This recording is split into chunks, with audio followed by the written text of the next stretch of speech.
Good afternoon, New York, and the rest of our listeners around the globe. My name is June Stoyer, and I'm the host of the Organic View radio show.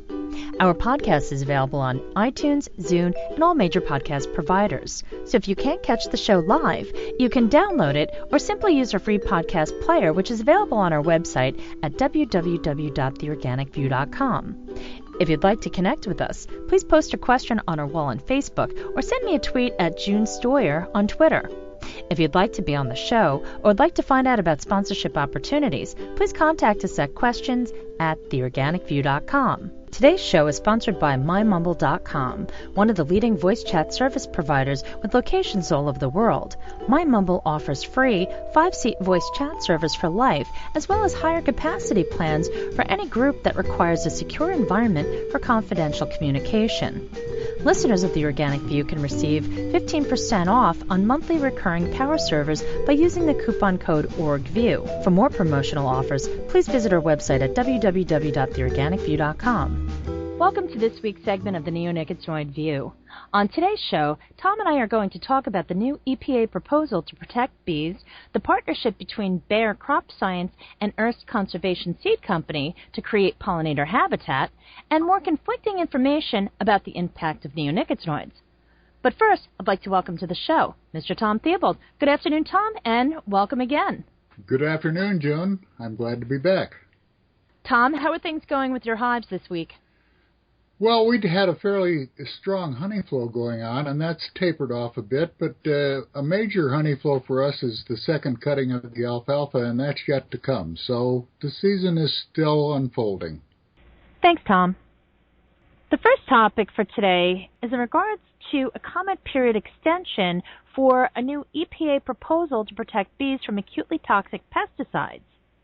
This was published on July 22nd, 2015, and it says EPA is extending the comment period on its proposed plan to prohibit the use of all highly toxic pesticides when crops are in bloom and bees are present under contract for pollination services. Initially released on May 29, 2015, the plan also recommends that states and tribes develop pollinator protection plans and best management practices. The 30-day extension period ends on August 28th and will be announced in the Federal Register. Please visit the regulatory docket at EPA-HQ-OPP-2014-0818 to read the plan and submit comments. So, Tom, what is your view of this proposal? You know, it's hard to know where to start. They've extended the comment period, but for what purpose is not clear. Most beekeepers and most environmentalists have made comments on various topics for years, and the experience is that if it conflicts with what the EPA wants to do in the first place, they simply ignore the comments. They're required by law to have a comment period, and the fact that they've extended it for a month makes them look like they're being generous, but really it's irrelevant, I think. It's important that beekeepers and others make the comments for the record, but we don't expect much. And we'll get into a little more detail about what the proposal is to protect the bees, and I think people will understand a little better after we've had that discussion. Well, it's interesting. There are a number of comments already that have been posted, and some of the comments are in support, some of them obviously are not, but it will be interesting to see exactly how EPA utilizes all the feedback. Yes, it will. There was an article that appeared in Pest Control Technology's website, and it was in their July 2015 issue, and it says National Pollinator Strategy, EPA proposals take science-based approach. Now, it's quite interesting when you take a look at this article, and it talks about imidacloprid, and it says, imidacloprid does not significantly harm honeybee colonies at real-world dosage levels, and they quote research from the University of Maryland. Now, Tom, you have been talking about imidacloprid for years. What is your take on this?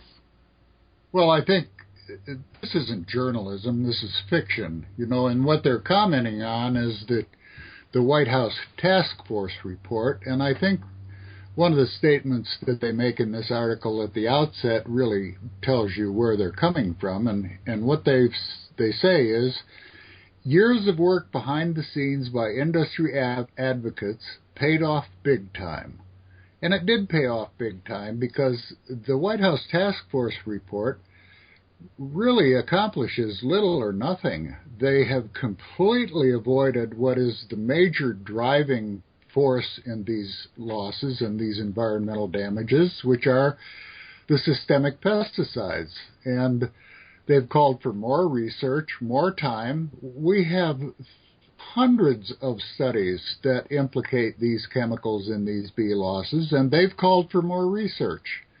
They have committed themselves to reduce the bee losses, the annual bee losses, to 15% by within 10 years, but they present no plan for accomplishing that. They say that they're going to increase the monarch butterfly population to 2.5 million, but again, they have no plans underway to accomplish that. It's really just a lot of wordsmithing and no substance, and it's a great disappointment. And if the White House accepts this, I think the White House is complicit in this deception. A year ago, they issued this whole memorandum, and Tom, what action was taken? Well, they were supposed to have had their report done by the end of the year, by the end of December. And it didn't come out until June, almost a year in the works. And again, as I said, it really has no substance whatsoever. They've called for more research money. They want to extend this out further. And, as they said in the article that we talked about earlier, years of work behind the scenes by industry advocates paid off big time. The chemical industry got exactly what they wanted, which was nothing.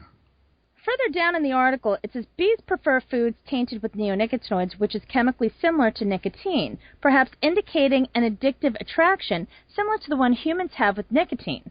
And they're referencing a study that was conducted at Newcastle University in the UK.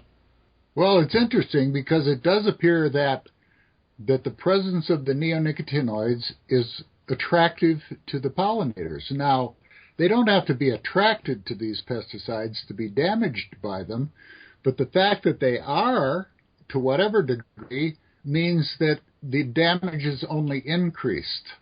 Further down in the article, it says colony die-off this past winter was 29%, an improvement from the winter before, and they're citing Purdue University. But high summer losses added up to more than a 40% total annual loss in managed honeybee colonies, and they cited the University of Maryland. Now, Tom, can you remind our listeners what happened last year with the beekeeping community that began actually in January with the almond pollination? Well, let's talk about the EPA's proposal to protect pollinators, which you mentioned in the introduction. They're touting this as further efforts to protect the pollinators, and what they're talking about is further scrutiny of pesticide applications for situations where bees are under contract. And this apparently is the result of the bee kills last year in the almonds, where 85,000 colonies of bees were killed outright, and over 400,000 were negatively affected to one degree or another. The interesting thing is here, this was not a violation of the pesticide labels or the pesticide laws. The applicators were following directions, and they were using chemicals that had no bee caution. The problem lay in the fact that these had never been properly researched by the EPA. They were used in a tank mix, and when they were mixed together, they became toxic, and we saw this tremendous bee kill. Well, the EPA's response to that is to propose further restrictions and scrutiny of the growers, the farmers who have bees under contract. And what they've done is they've created even greater friction between the beekeepers and their clients, their people who contract with them. These are the people who are the most careful. And what the EPA is proposing is nothing new. The chemicals that they're talking about already have bee cautions, restrictions, so there's nothing new here.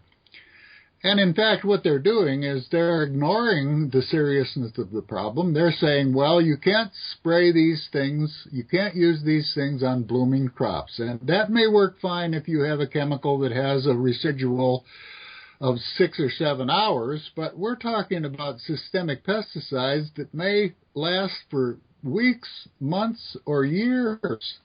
And avoiding spraying during the bloom will have little effect on the ultimate consequences of these chemicals. The commercial applicators have spoken out quite clearly, and they've said that their problems are not with the people that they contract with for pollination.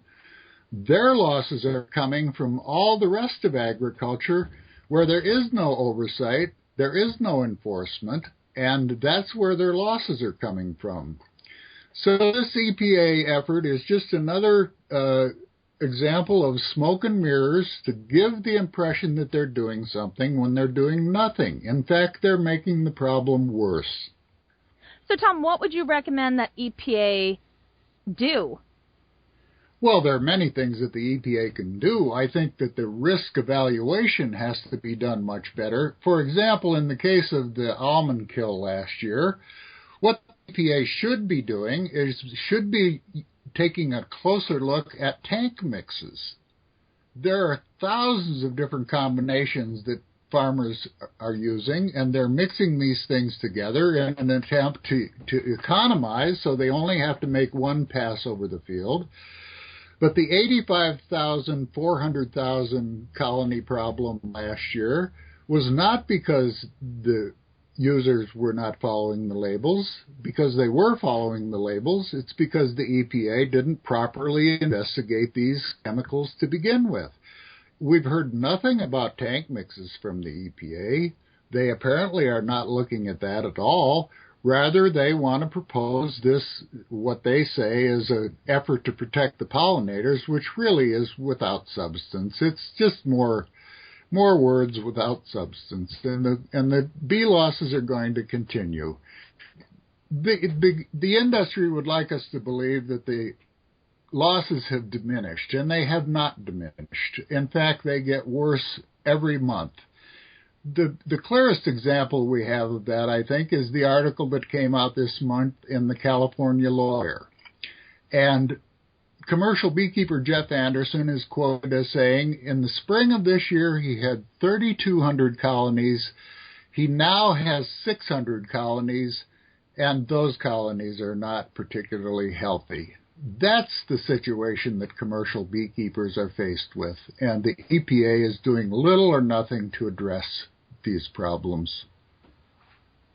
What steps should EPA take, though, in order to rectify these problems so that moving forward in the future, they won't make the same mistake? Well, I think they need to do much better risk assessment.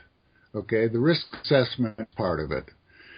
They do need to do much better risk enforcement, and that's critical to this discussion as well, because the chemicals are being misused, the labels are being violated, tank mixes are being made that are very, very damaging, and the EPA is doing nothing. Their oversight is absent.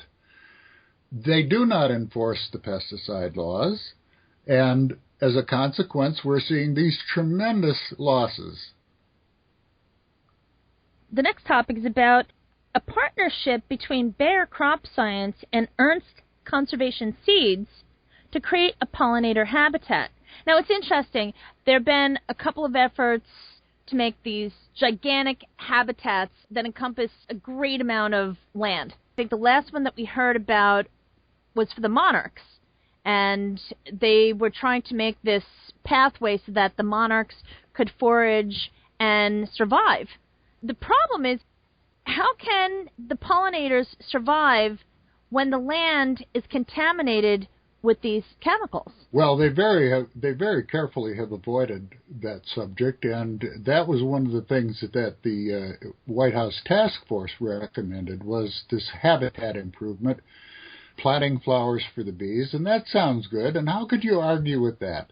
Planting flowers for the bees and creating habitat. But what they conveniently overlook is strong evidence that the environment has been massively contaminated. The soil and the groundwater has been contaminated at levels that are damaging to not only the pollinators, but many other life forms.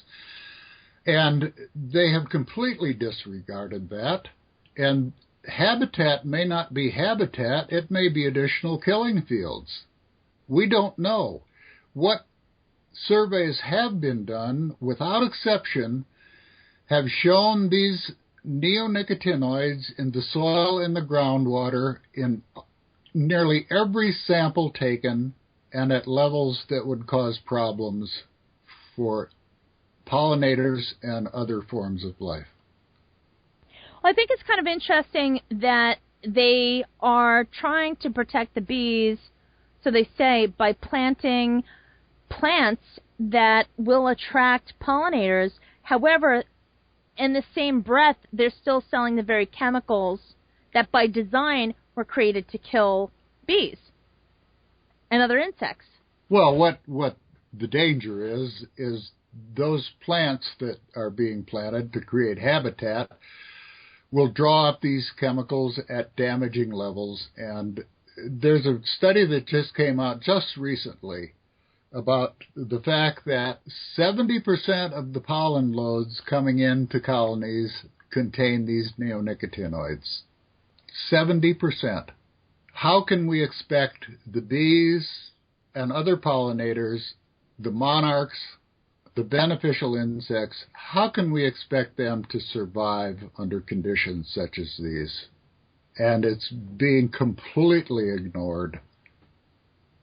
Well, the bottom line is that they can plant all the plants that they want, but if they take a look at what's going on in China, which was documented in the film More Than Honey by Marcus Imhoff, they have to hand pollinate for a reason.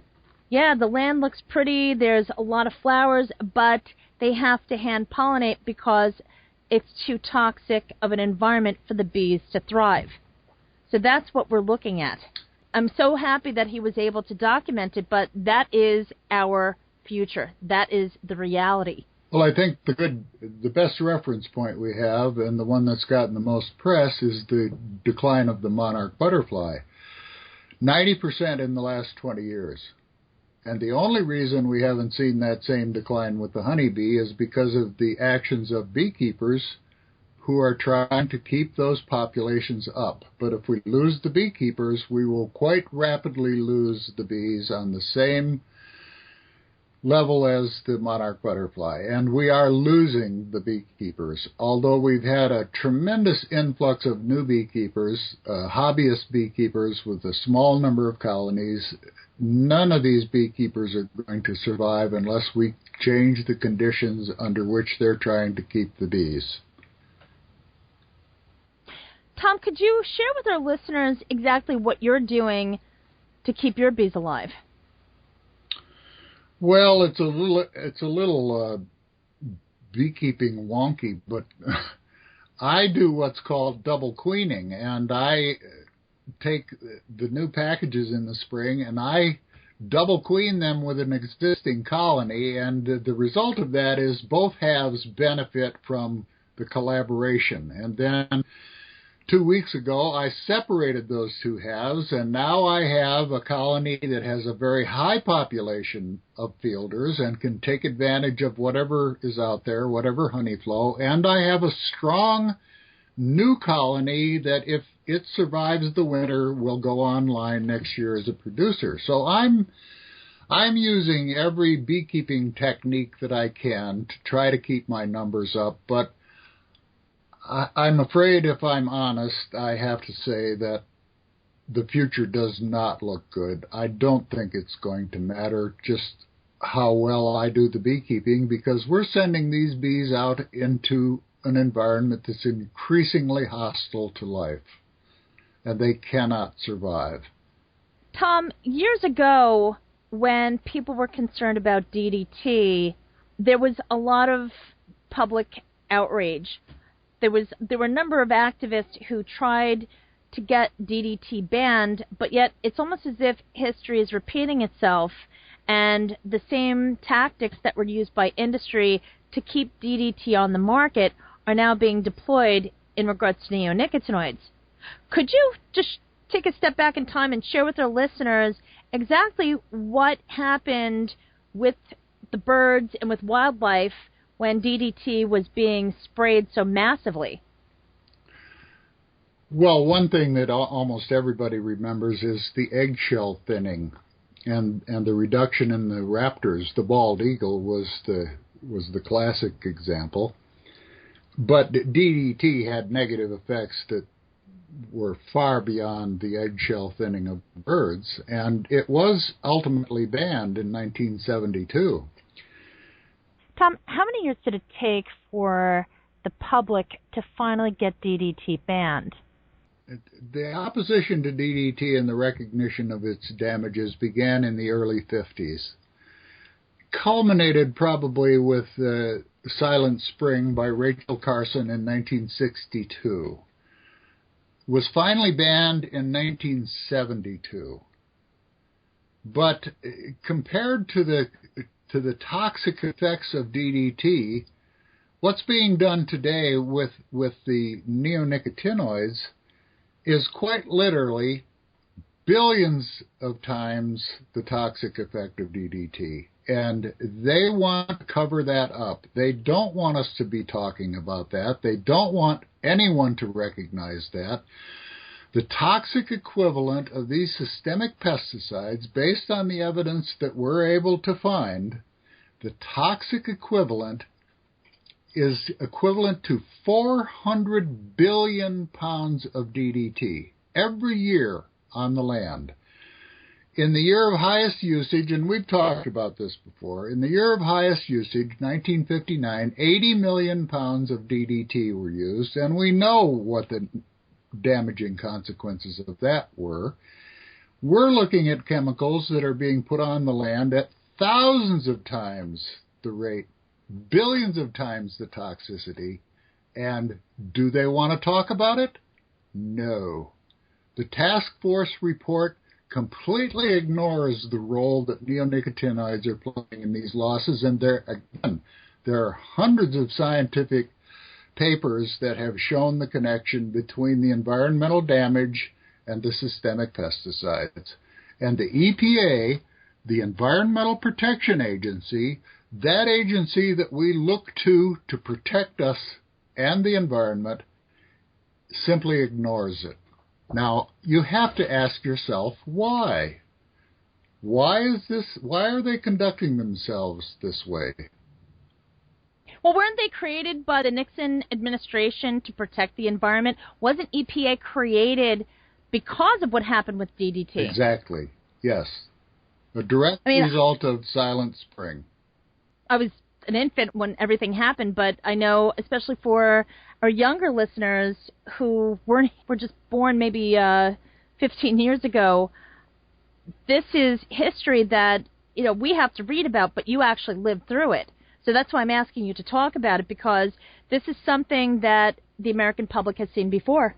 Well, when DDT came out, we were told that it was harmless, and they would quite literally fog crowds. I mean, there are any number of videos from that period that show fogging trucks going through picnic areas where people are eating and spraying this stuff. I can remember that. I can remember when they would come through the neighborhoods with the fog trucks and fog the neighborhood, and we were all told that it was relatively harmless. Well, we're being told that the neonicotinoids are harmless as well, and it's very, very discouraging and frustrating, because here we are again, and the consequences may be even more serious than what we saw with DDT. Well, hopefully the EPA will take into consideration the public comments that are not in support of the use of neonicotinoids and perhaps make changes in the future as far as the regulation process and do more testing before the product is allowed to be sold on the market. But that remains to be seen. I don't think we're going to see any changes. And what we're seeing, for example, this proposal to regulate the use of chemicals for bees under contract, the EPA is going to do nothing because they've been completely captured by the industries they're supposed to regulate. And they're a marketing agency for the chemical companies, and the quote that we used earlier, I think, is appropriate, and that is, years of work behind the scenes by industry advocates paid off big time, and they continue to pay off. And we see no management oversight whatsoever with regard to these decisions, up through and including Congress. This is a system that is completely out of control. Well, Tom, it remains to be seen what happens, and especially with an upcoming election year. It'll be interesting to see if any of the presidential candidates address any of these issues. So far, not one of them has talked about it or has any plan, nothing. So I hate to say it, but to be continued. Tom, thanks for joining me. Thank you, June. It's always a pleasure. And folks, please tune in each week as Tom and I continue to explore the impact of neonicotinoids on the environment with this special series called the Neonicotinoid View. Thanks for tuning in. This has been June Stoyer with the Organic View Radio Show. Have a great afternoon, everyone.